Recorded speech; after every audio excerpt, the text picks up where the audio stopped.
আওয়ামী লীগ সরকার কর্তৃক যে কোনো প্রকল্প গৃহীত হলেই বিরোধীরা অপ্রয়োজনীয় ব্যয় ও অর্থ লোপাটের অভিযোগ তুলত। মেট্রো রেল প্রকল্প এই অভিযোগের বাইরে ছিল না। সে সময় তীব্র সমালোচনা করে বলা হয়েছিল অহেতুক ব্যয় বাড়িয়ে জনগণের পকেটের টাকা লোপাট এবং বৈশ্বিক ঋণে ভারাক্রান্ত করা হচ্ছে দেশকে।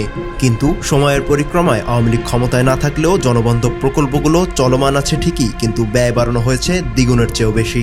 বিগত দিনের অনিয়ম, দুর্নীতি ও প্রকল্পে অতিরিক্ত ব্যয়ের অভিযোগ যদি সত্যি হয় তবে নির্মাণ ব্যয় আরও কমে আসার কথা, কিন্তু উল্টো ব্যয় বাড়ানো হয়েছে 1,30,000%।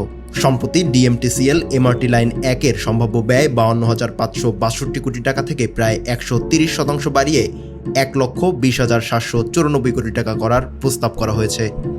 একই সঙ্গে লাইন 5 উত্তরের ব্যয় 41,239 কোটি টাকা থেকে বাড়িয়ে করা হয়েছে 93,191 কোটি টাকা।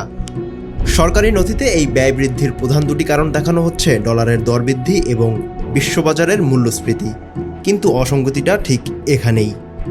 2019 সালে ডলারের দাম ছিল 85 টাকা, যা এখন বেড়ে দাঁড়িয়েছে 120 থেকে 125 টাকার ঘরে, অর্থাৎ বৃদ্ধি প্রায় 45 থেকে 50%। অথচ প্রকল্পের বাজেট বাড়ানো হচ্ছে 130%।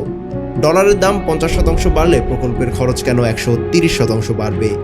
তাছাড়া যারা বলতো একটি মেট্রো রেলের টাকায় 10টি এমনকি 14টি মেট্রো রেল করা সম্ভব, সেই হিসেবে বিএনপি সরকার কি তাহলে 30টির অধিক মেট্রো রেলের টাকায় একটি মেট্রো রেল করার পরিকল্পনা করছে?